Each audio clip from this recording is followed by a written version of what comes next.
So this is Chapter 9, Part 2, Silmarillion Sunday. Now when it was known that Morgoth had escaped from Valinor and pursuit was unavailing, meaning they couldn't find him, the Valar remained long seated in darkness in the Ring of Doom, and the Maiar and the Valar stood beside them and wept. But the Noldor, for the most part, returned to Tirion and mourned for the darkening of their fair city. Tirion is an elven city in the Undying Lands. Through the dim ravine of the Calakiria fogs drifted in the shadowy seas and mantled its towers, and the lamp of Mindon burned pale in the gloom. Flowery language. Then suddenly Feanor appeared in the city and called on all to come to the high court of the king upon the summit of Tuna, which is another city. But the doom of banishment had already been laid upon him, was not yet lifted, and he rebelled against the Valar. A great multitude gathered swiftly, therefore, to hear what he would say, and the hill and all the stairs and streets that climbed upon it were lit with the light of many torches that each one bore in hand. Because remember, the trees are gone, so it's significantly darker in Middle-earth, right? Or in the Undying Lands right now. Feanor was a master of words, and his tongue had great power over hearts when he would use it. And that night he made a speech before the Noldor, which they ever remembered. Fierce and fell were his words, and filled with anger and pride. And hearing them, the Noldor were stirred into madness. His wrath and his hate were given most to Morgoth. And yet, well nigh all that he said came from the very lies that of Morgoth himself. But he was distraught with grief for the slaying of his father Finwë, and with anguish for the rape of the Silmarils. Apologies, I forgot that was in there. So Tolkien uses that word in a non-literal sense, obviously, but that is one of the older meanings of it, and I think Tolkien is using it there. He claimed now the kingship of all the Noldor since Finwë was dead, and he scorned the decree of the Valar.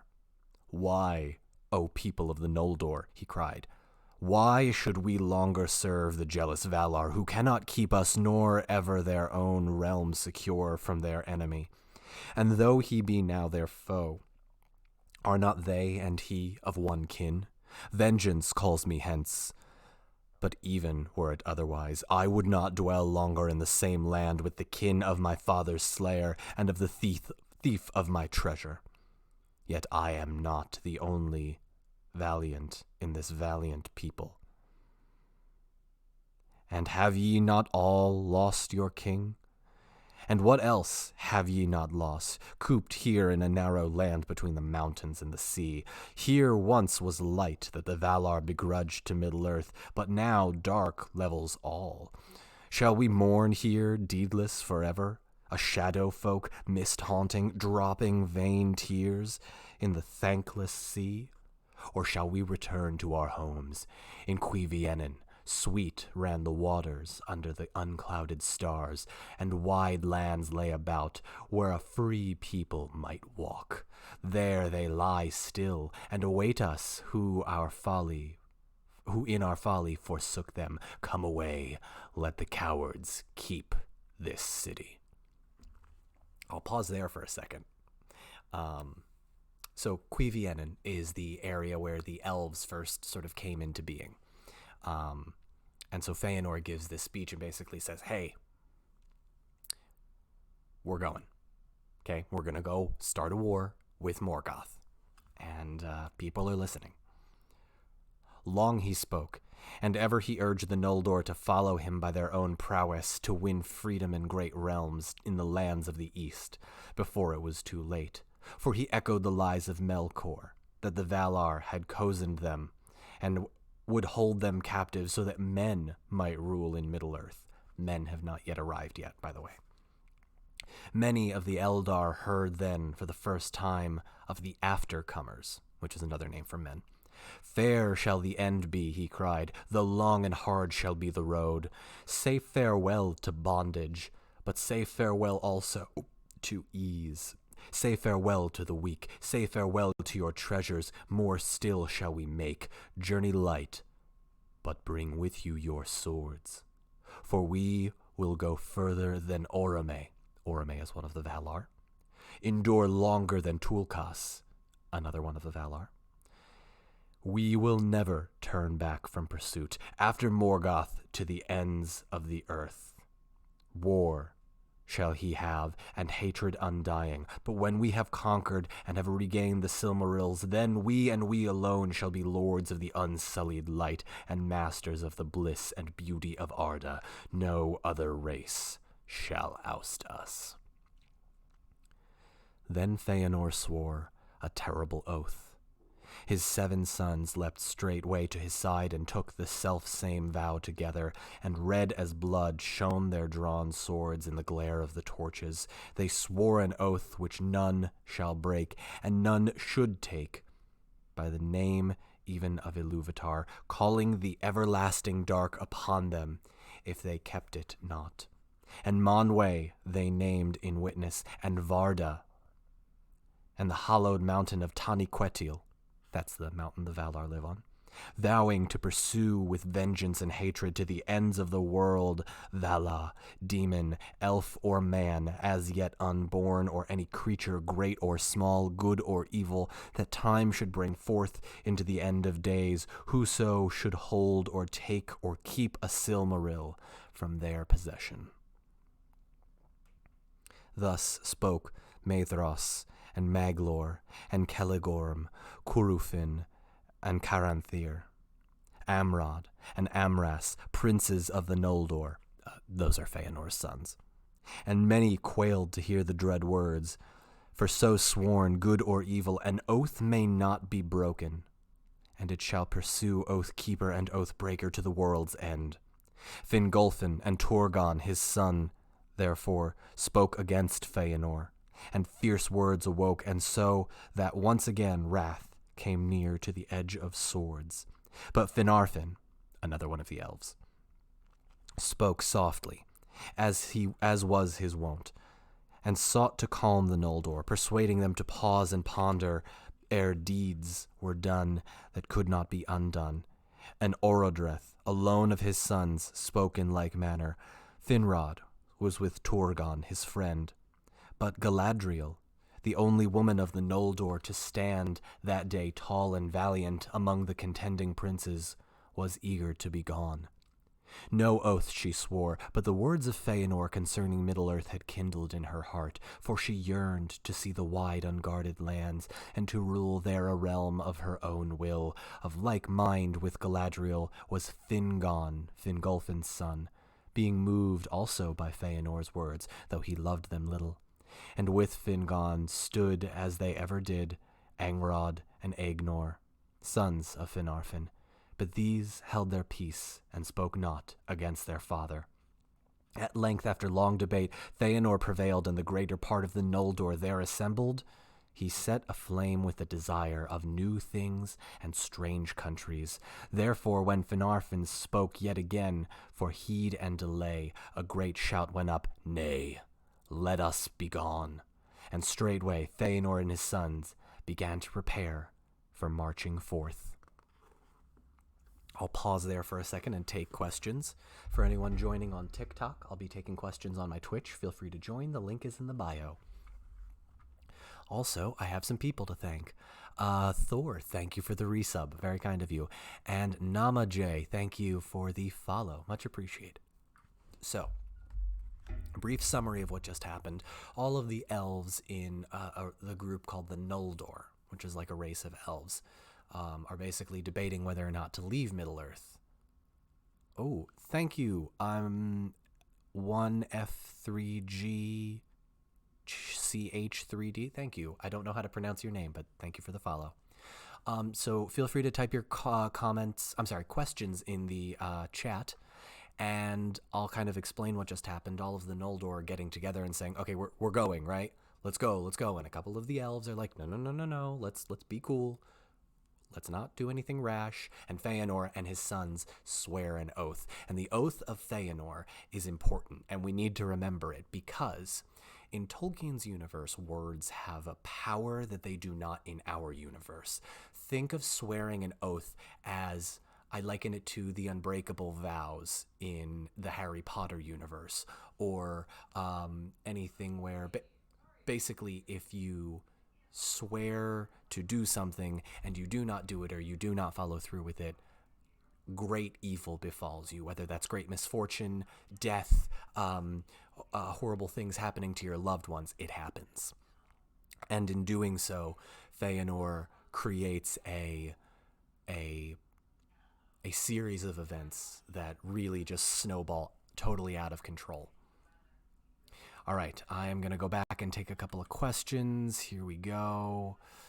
How do the elves pick their king? Lucky, great question. So a couple of weeks ago, we talked about how the elves picked their king. So the Valar came over to Middle-earth because they were in the Undying Lands. They came over and said, hey, we're going to pick a couple of elves. We'll show you the Undying Lands. If you like it, come on over and hang out. And the elves that went there became the leaders. So like Finwë was one of the kings. That's Feanor's father. And there's a couple of others that are there. I forget their names off the top of my head, but there's a lot of names. I'll try and remind people as we go. What do we feed a baby Balrog? Oh, that wasn't that wasn't a question for me. Good question though.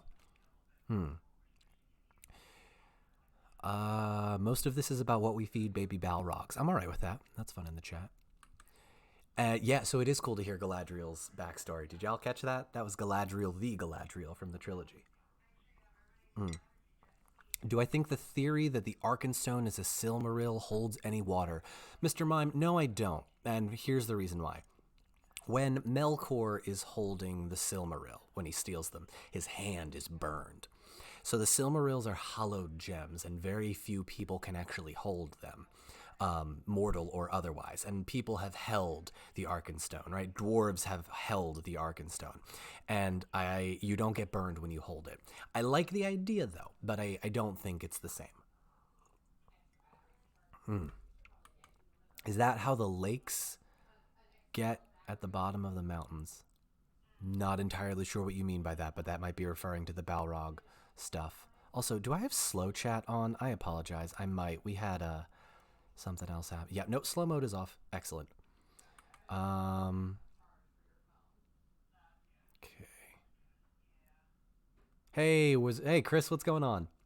Also, padding. We are on chapter 9, towards the end. So Thranduil is descended from these elves? I believe he is, yeah. Or is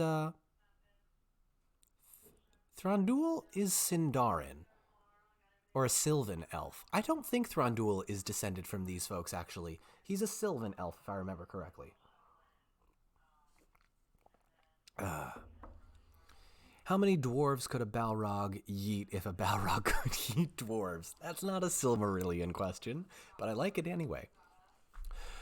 Kia asks, why do you think the Valar don't put Melkor back in prison? Oh, they try. They do try. It's not that he is so much stronger than all of them combined. It's that he is he's not stronger than all of them combined, but he is strong against one of them one-on-one. And he's like a brother to them, but so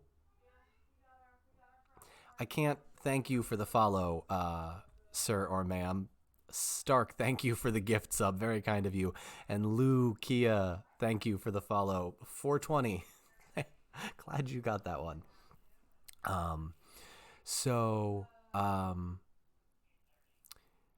Sorry, questions.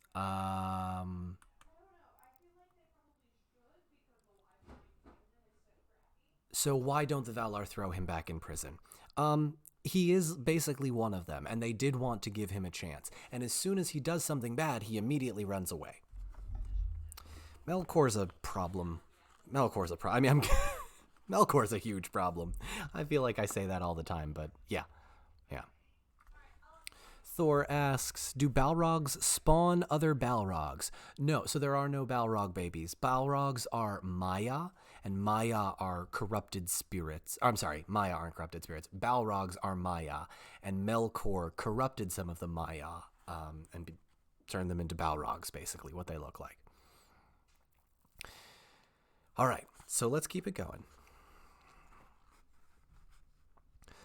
Little foresight could there be for those who dared to take so dark a road, yet all was done in overhaste.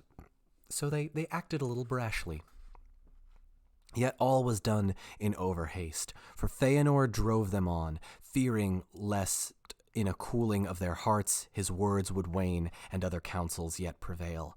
And for all his proud words he did not forget the power of the Valar, but from Valmar came no message came, and Manwe, one of the Valar, was silent. He would not yet either forbid or hinder Feanor's purpose, for the Valar were aggrieved that they were charged with evil intent to the Eldar, or that any were held captive by them against their will. Now they watched and waited, for they did not yet believe that Feanor could hold the host of the Noldor to his will. And indeed, when Feanor began the marshalling of the Noldor for their setting out, then at once dissension arose. For though he had brought the assembly in a mind to depart, by no means were all of a mind to take Feanor as king.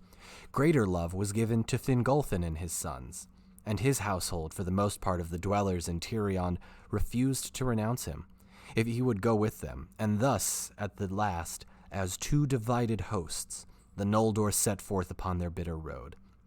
Feanor and his following were in the van, meaning in the front. The dog is here. Yep.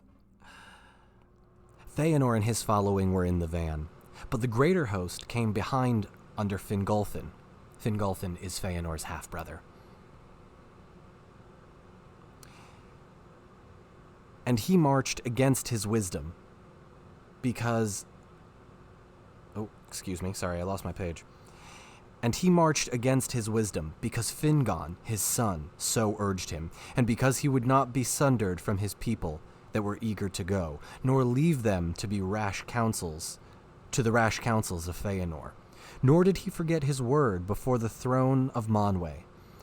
With Fingolfin went Finarfin. If you get these elves confused, it is okay. I do it sometimes too. Oh, we had some gift subs. Oh, Binnyman, and thank you for the gift subs. Very kind of you. Yay. Very kind.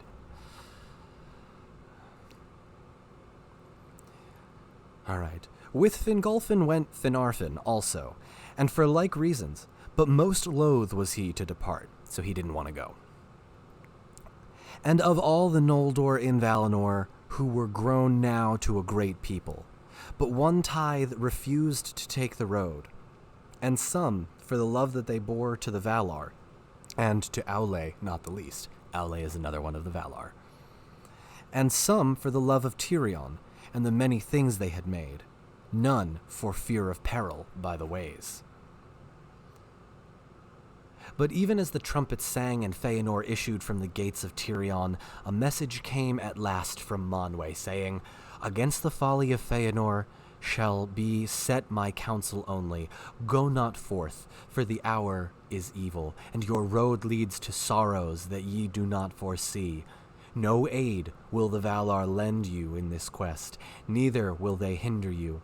For this ye shall know. As ye come hither freely, freely shall ye depart. But thou, Feanor, Finwë's son, by thine oath art exiled. The lies of Melkor thou shalt unlearn in bitterness. Vala he is, thou sayest. Then thou hast sworn in vain, for none of the Valar canst thou overcome now, or even within the halls of Ea, not through Eru, whom thou namest had made thee thrice greater than thou art. Let's unpack that for a second, because there's a lot to deal with. Manwe, the head of the Valar, is basically saying, listen, Feanor, you're banished. We are not going to help you, but you're going to lose. You cannot beat Melkor, not without our help. and we're not going to help you because you're banished. All of the other elves, fine, but you just named yourself king, and you just said that we are exactly like Melkor, and we're not. And we don't like that. So we're not helping you. So come back. All of the other elves. Feanor, though, is totally banished. But Feanor laughed, and spoke not to the herald but to the Noldor, saying, So, then will this valiant people set forth the heir of their king alone into banishment with his sons only, and return to their bondage? But if any will come with me, I say to them, is sorrow foreboded to you? But in Aman we have seen it. In Aman, we have come through bliss to woe. The other now we will try, through sorrow to find joy or freedom at the last. Then turning to the herald, he cried, Say this to Manwe Sulimo. That is Manwe's other name, Manwe Sulimo, king, high king of Arda. If Feanor cannot overthrow Morgoth, at least he delays him not to assail him, and sits not idle in grief. It may be that Eru has set in me a fire greater than thou knowest. Such hurt, at the least, will I do to the foe of the Valar, that even the mighty in the Ring of Doom shall wonder to hear it. Yea, in the end, they shall follow me. Farewell. All right, so let's recap what just happened, because a lot just happened. And I think it's important to remember that words have power, right? So Feanor, the elf, basically just told the gods of the Undying Lands that I don't need your help. I am going to go fight the guy that you wouldn't take care of, right? Because the Valar, the lesser gods, are basically saying, okay, let's wait. Let's make a good decision. Maybe we fight Melkor together. And then Feanor is like, no. I'm an elf. You're a Valar. Either you take care of this or I will. And Feanor says, all right, cool. I'm going to go. And so they are leaving, this group of elves are leaving the Undying Lands and trying to go to Middle-earth. How they get there, though, is not... I don't want to spoil anything. What an arrogant Yep, Faye, you are absolutely right. Yes. In that hour, the voice of Feanor grew so great and so potent that even the herald of the Valar bowed before him, as one full answered and departed, and the Noldor were overruled. Therefore, when they concluded their march, and the house of Feanor hastened before them along the coast of the Elendë, not once did they turn their backs to Tirion on the green hills of Tuna. Slower and less eagerly came the host of Fingolfin after them. Of those, Fingon was the foremost, but wisest, but at the rear went Finarfin and Finrod, and many of the noblest and wisest of the Noldor. And often they looked behind them to see their fair city, until the lamp of the Mindon, Eldaleva, I don't know how to pronounce that, sorry, was lost in the night. More than any other of the exiles, they carried thence memories of the bliss they had forsaken, and some, even of the things they had made there that they took with them, a solace and a burden on the road. I'll pause there and take questions. Feel free to leave them in the comments section, and I'll read some of the chat. Also, hello to everybody in TikTok. If you feel like joining on Twitch, I am answering questions over on Twitch about what we're reading. All right, yeah, let's go back and see what we can do. Also, again, apologies about the flashing. I'm trying to get rid of it, but every setting that I change does not seem to work.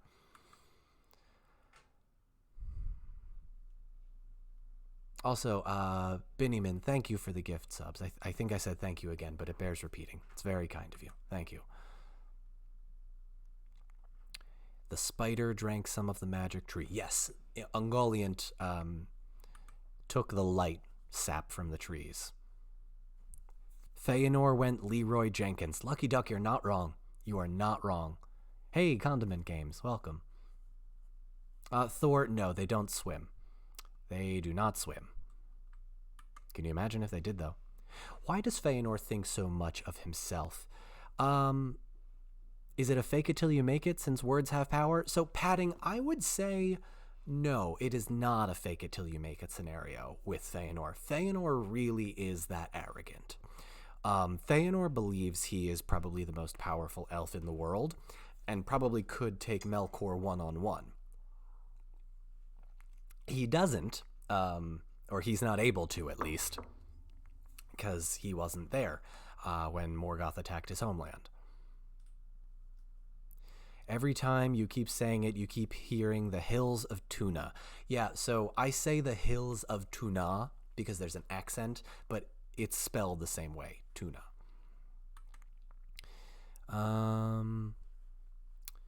It's sad for the Noldor. Yeah, it is kind of sad for the Noldor. Kind of makes you think what would happen if they had a good leader.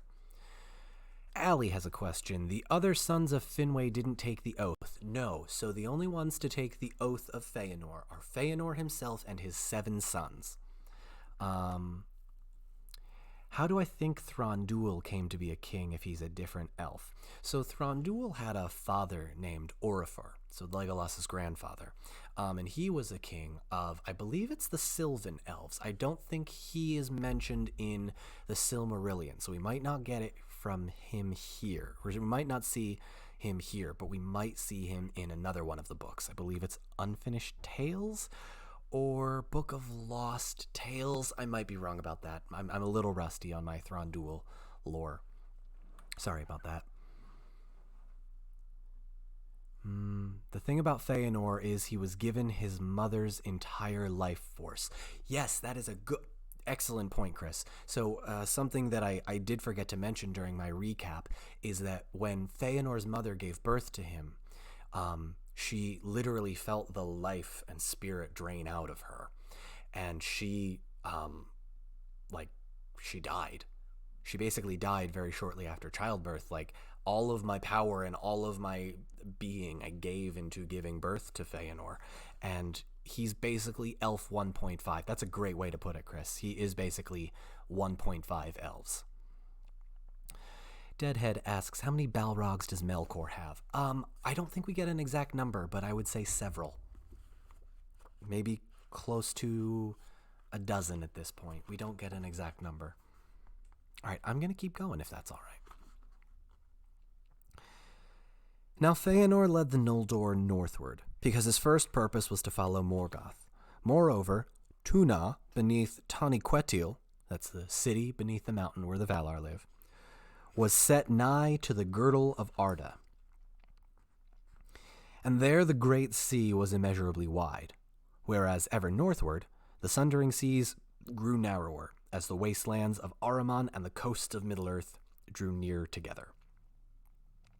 But as the mind of Feanor cooled and took counsel, he perceived overlate that all these great companies would never overcome the long leagues to the north, nor cross the sea at the last, save with the aid of ships.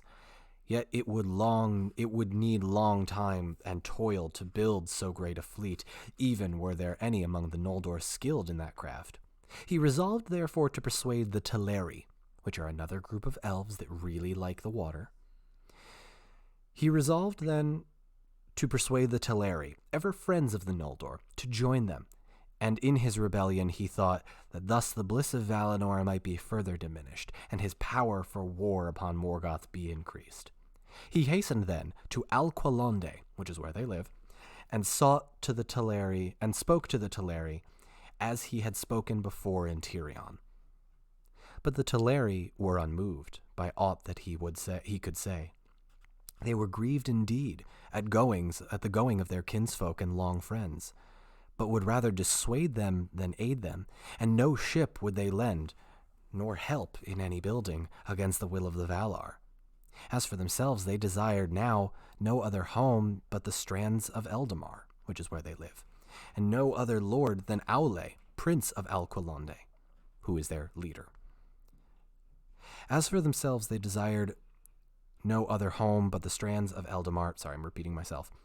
And he had never lent ear to Morgoth, nor welcomed him to his land, and he trusted still that Ulmo, one of the Valar who is basically Poseidon, and the other great among the Valar would redress the hurts of Morgoth, and that the night would pass yet into a new dawn. Then Feanor grew wrathful, for he still feared delay, and hotly he spoke to Aule. "You renounce your friendship even in the hour of our need," he said. "Yet you were glad indeed to receive our aid when you came at last to these shores, faint-hearted loiterers, and well-nigh empty-handed. In huts on the beaches would you be dwelling still, had not the Noldor carved you out your haven, and toiled upon your walls." But Aule said, "We renounce no friendship, but it may be the part of a friend to rebuke a friend's folly. And when the Noldor welcomed us and gave us aid, otherwise than you spoke, in the land of Aman we were to dwell forever, as brothers whose houses stand side by side. But as for our white ships, those you gave us not. We learned not the craft from the Noldor, but from the lords of the sea. And the white timbers we wrought with our own hands, and the white sails were woven by our wives and our daughters. Therefore we will neither give them nor sell them for any league or friendship. For I say to you, Feanor, son of Finwë, these are to us as are the gems of the Noldor, the work of our hearts, whose like we shall not make again." Thereupon Feanor left him, and sat in dark thought beyond the walls of Alqualonde until his host was assembled. When he judged that his strength was enough, he went to the haven of the swans, and began to man the ships that were anchored there, and to take them away by force. What's about to follow is known as the kinslaying. The kinslaying is, in a sense, the last, or rather the first great tragedy of violence that elves fight against elf. It is very uncommon for elves to fight. But the kinslaying is a terrible burden and will stick with most of our main characters for the rest of the book. So remember what's about to happen. But the Teleri withstood him, and cast many of the Noldor into the sea. Then swords were drawn, and a bitter fight was fought upon the ships, and about the lamplit quays and piers of the haven, and even upon the great arch of its gates. Thrice the people of Feanor were driven back, and many were slain upon either side. But the vanguard of the Noldor were succored by Fingon, with the foremost of the host of Fingolfin, who, coming up, found a battle joined, and their own kin falling, and rushed in, before they knew rightly the cause of the quarrel. Some thought indeed that the Teleri had sought to waylay the march of the Noldor at the bidding of the Valar. Thus at last the Teleri were overcome, and a great part of their mariners that dwelt in Alqualonde were wickedly slain. For the Noldor were become fierce and desperate, and the Teleri had less strength, and were armed for the most part, but with slender bows. Then the Noldor drew away their white ships, and manned their oars as best they might, and rowed them north along the coast, and Aule called upon Osse. Osse is one of the Maya, lesser spirits of the ocean. But he came not, for it was not permitted by the Valar that their flight of the Noldor should be hindered by force. But Uinen, who is another one of the lesser spirits, wept for the mariners of the Teleri, and the sea rose in wrath against the slayers, so that many of the ships were wrecked, and those in them drowned. Of the kinslaying of Alqualonde more is told in the lament which is named Noldolante, the fall of the Noldor, that Maglor made ere he was lost. Nonetheless, the great part of the Noldor escaped, and when the storm had passed they held to their course, some by ship and some by land, but the way was long and ever more evil as they went forward. After they marched for a great while in the unmeasured night, they came at length to the northern confines of the guarded realm, upon the borders of the empty wastes of Ahriman, which were mountainous and cold. There they beheld suddenly a dark figure, standing high upon a rock that looked down upon the shores. Some say it was Mandos himself, and no lesser herald of Manwe. Mandos is a Valar, and as I have said many times before, when Mandos speaks, bad things happen. And they heard a voice, solemn and terrible, that bade them stay and give ear. Then they halted and stood still, and from end to end of the host, the Noldor, the voice was heard, speaking the curse and prophecy, which is called the prophecy of the North and the doom of the Noldor. Much it foretold in dark words, which the Noldor understood not until the woes indeed after befell them. But all heard the curse that was uttered upon those that would not stay, nor seek the doom and pardon of the Valar. Tears unnumbered shall ye shed, and the Valar will fence Valinor against you, and shut you out, so that not even the echo of your lamentation shall pass over the mountains. On the house of Feanor the wrath of the Valar lieth from the west unto the uttermost east, and upon all that will follow them it shall be laid also. Their oath shall drive them, and yet betray them, and ever snatch away the very treasure that they have sworn to pursue. To evil end shall all things turn, that they begin well, and by treason of kin unto kin, and the fear of treason shall come to pass.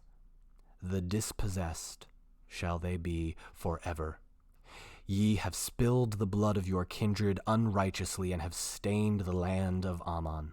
For blood ye shall render blood, and beyond Aman ye shall dwell in death's shadow.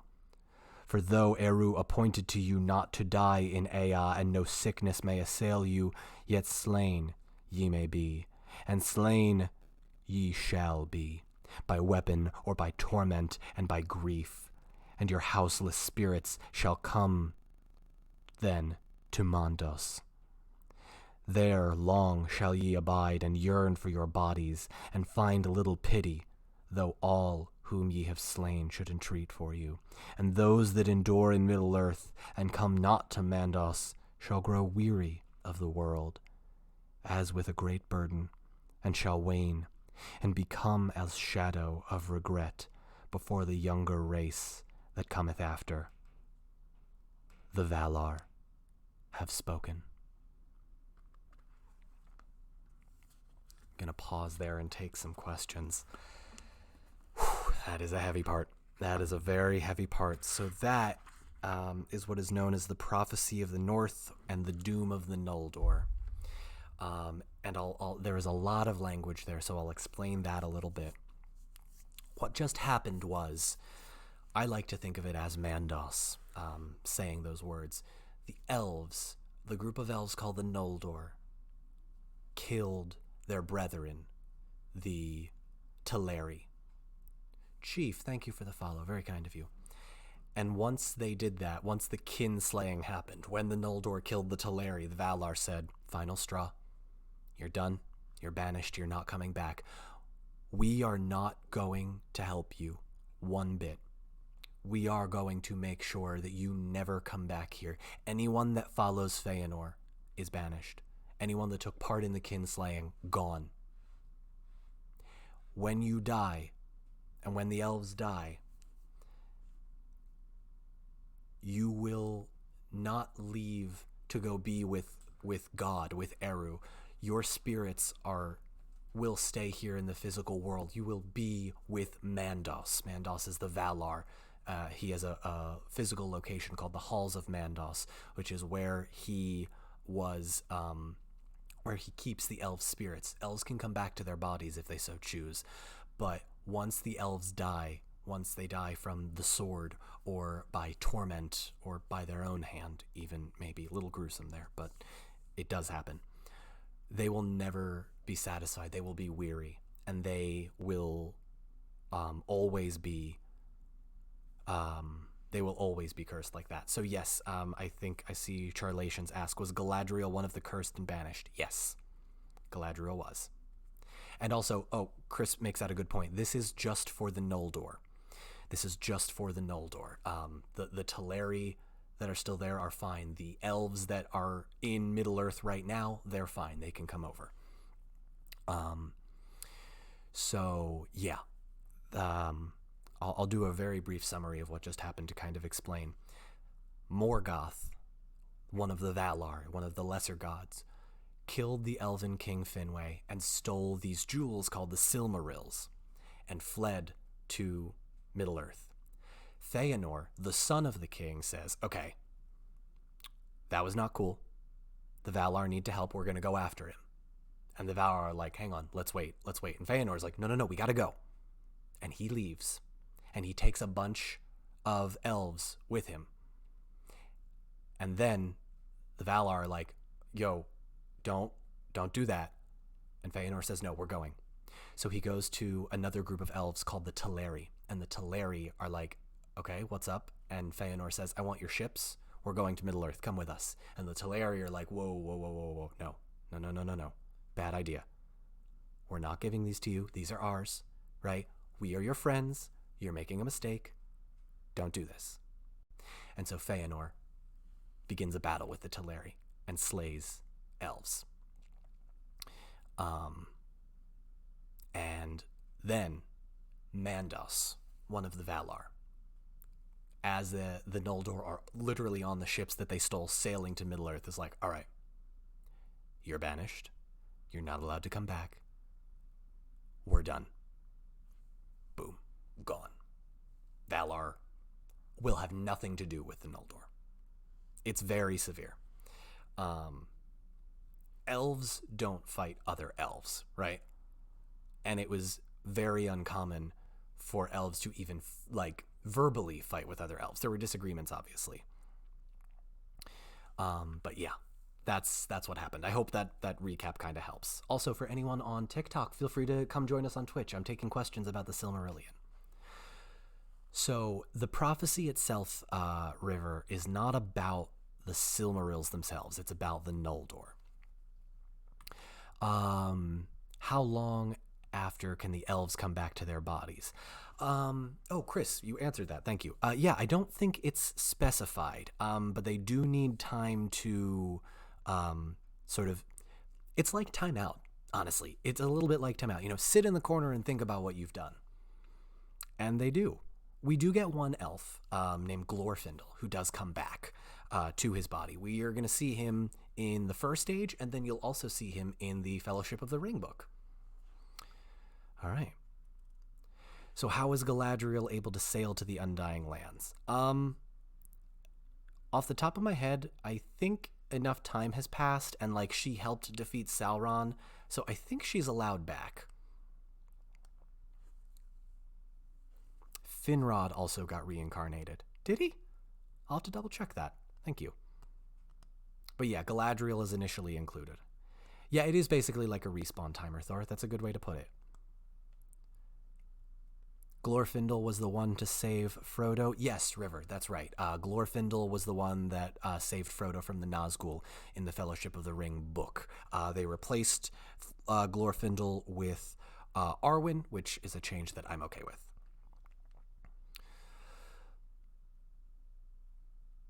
Yeah, the Noldor in general grow weary of the world and are all allowed to sail. Okay, there we go. Thank you, Chris. Chris, you need to come to all my lives. If I don't know a question, you can answer it. Galadriel gets punted off the boat by Manwe. No. No, she doesn't get punted off the boat. That would be kind of funny to see, though. Maybe I put that on merch. I'm not going to do that. All right. I'm going to keep going. We are almost done chapter 9, I think. I did not expect it to take this long. I apologize. But we are wrapping up.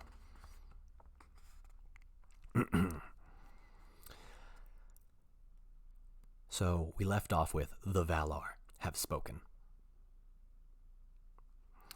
Then many quailed, but Feanor hardened his heart and said, "We have sworn, and not lightly. This oath we will keep. We are threatened with many evils and treason not least. But one thing is not said, that we shall suffer from cowardice, from cravens or the fear of cravens. Therefore I say that we will go on. And this doom, I add, the deeds that we shall do shall be the matter of song until the last days of Arda." But in that hour, Fingolfin forsook the march, and turned back, being filled with grief and with bitterness against the house of Feanor because of his kinship with Aule of Alqualonde.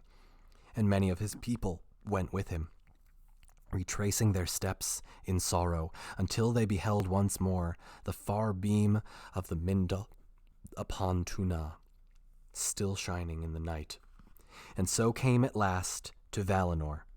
There they received the pardon of the Valar, and Fingolfin was set to rule the remnant of the Noldor in the Blessed Realm. But his sons were not with him, for they would not forsake the sons of Fingolfin, and all Fingolfin's folk went forward still, feeling the constraint on their kinship and the will of Feanor, and fearing to face the doom of the Valar, since not all of them had been guiltless in the kinslaying at Alqualonde. Moreover, Fingon and Turgon were bold and fiery of heart, and loath to abandon any task to which they had put their hands until the bitter end, if bitter it must be. So the main host held on, and swiftly the evil that was foretold began its work. The Noldor came at last far into the north of Arda, and they saw at first teeth of the ice that floated in the sea, and knew that they were drawing nigh to the Helcarax. The Helcarax is basically an icy tundra that connects Middle-earth and the Undying Lands. Actually, you know what? Now's as good a time as any. I just got an illustrated edition of the Silmarillion, illustrated by Ted Naismith. Cannot recommend it enough. There is an amazing picture of the Helcarax in here, and I want to show it to you because it is gorgeous. Also, there is a photo of the kinslaying. I'll show you that one too. So for those of you that are just using this as an audiobook, feel free to look at the screen right now. This is the kinslaying. These are the ships. And the elves are fighting with themselves. Sorry, it's a little hard to hold this steady. Hopefully you can see that.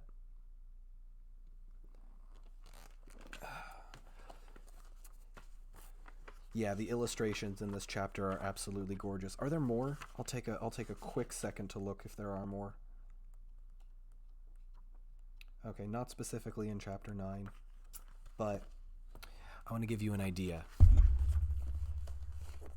of all of the elves leaving the Undying Lands. This is the Helcarax. This is the icy tundra that some of the elves are about to cross.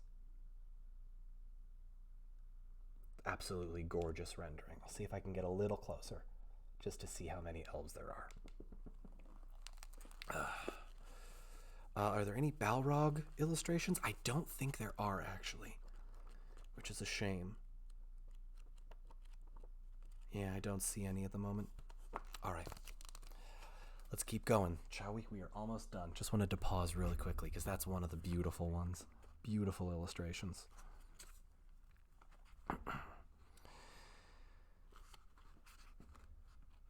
The Noldor came at last to the far north of Arda, and saw the first teeth of the ice that floated in the sea, and knew that they were drawing nigh to the Helcarax. For between the lands of Aman that were in the north curved eastward, and the east shore of Endor, which is Middle-earth, that bore westward, there was a narrow strait, through which the chill waters of the encircling sea and the waves of Belagir flowed together. And there were vast fogs and mists of deathly cold, and the sea streams were filled with clashing hills of ice, and the grinding of ice deep sunken. Such was the Helcarax, and there none had yet dared to tread, save the Valar only, and Ungoliant, the giant spider that ate the trees. Therefore Feanor halted, and the Noldor debated what course they could now take. But they began to suffer anguish from the cold and the clinging mists through which no gleam of star could pierce. And many repented of the road, and began to murmur, especially those that followed Fingolfin, cursing Feanor, and naming him as the cause of the woes of the Eldar. The Eldar is another name for the elves. But Feanor, knowing all that was said, took counsel with his sons, and 2 courses only they saw to escape from Aman and come to Endor, by the strait or by ship. But the Helcarax was deemed impassable, whereas the ships were too few. Many had been lost upon the journey, and there remained now not enough to bear across all the great host together.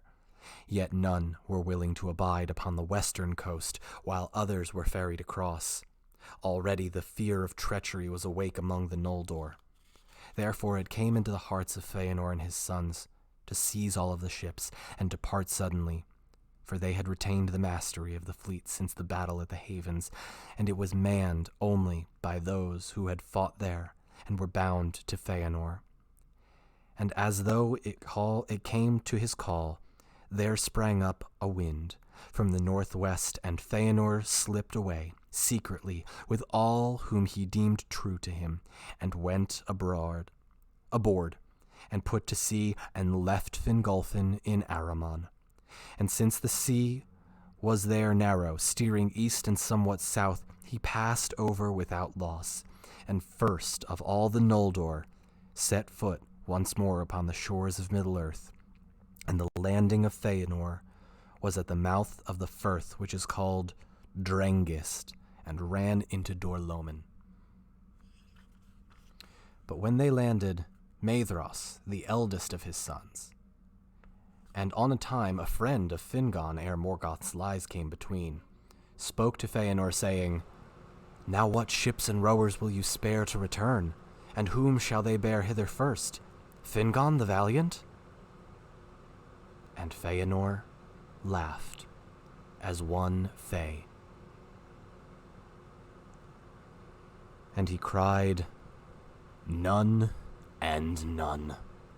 What I have left behind I count now no loss. Needless baggage on the road it proved. Let those that cursed my name curse me still, and whine their way back to the cages of the Valar. Let the ships burn." Then Maedhros alone stood aside. But Feanor caused fire to be set to the white ships of the Teleri. So in that place, which is called Losgar, at the outlet of the Firth of Drengist, ended the fairest vessels that ever sailed the sea in a great burning, bright and terrible. And Fingolfin and his people saw the light afar off, red beneath the clouds, and they knew that they were betrayed. This was the first fruits of the kinslaying and the doom of the Noldor. Then Fingolfin, seeing that Feanor had left him to perish in Araman or return in shame to Valinor, was filled with bitterness. But he desired now, as never before, to come by some way to Middle-earth and meet Feanor once again. And he and his host wandered long in misery. But their valor and endurance grew there with hardship, for they were a mighty people, the elder children undying of Eru Ilúvatar, and new come from the blessed realm, and not yet weary with the weariness of earth. The fire of their hearts was young, and led by Fingolfin and his sons, and by Finrod and Galadriel, they dared to pass into the bitterest north, and finding no other way, they endured at last the terror of the Helcarax and the cruel hills of ice. Few of the deeds of the Noldor thereafter surpassed that desperate crossing in hardihood or woe. There, Elenwe, the wife of Turgon, was lost, and many others also perished.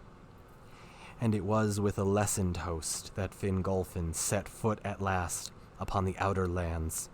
Small love for Feanor or his sons had those that marched at last behind him, and blew their trumpets in Middle-earth at the first rising of the moon. I'm going to stop there today. It's been about an hour, and I want to kind of keep these short enough that we can all kind of enjoy it, but not too long. That was the end of Chapter 9. We will pick up with Chapter 10 next week. For those that need a recap, basically the elves just left the Undying Lands. Not all of them, but it was enough that Morgoth is gonna have a fight on his hands.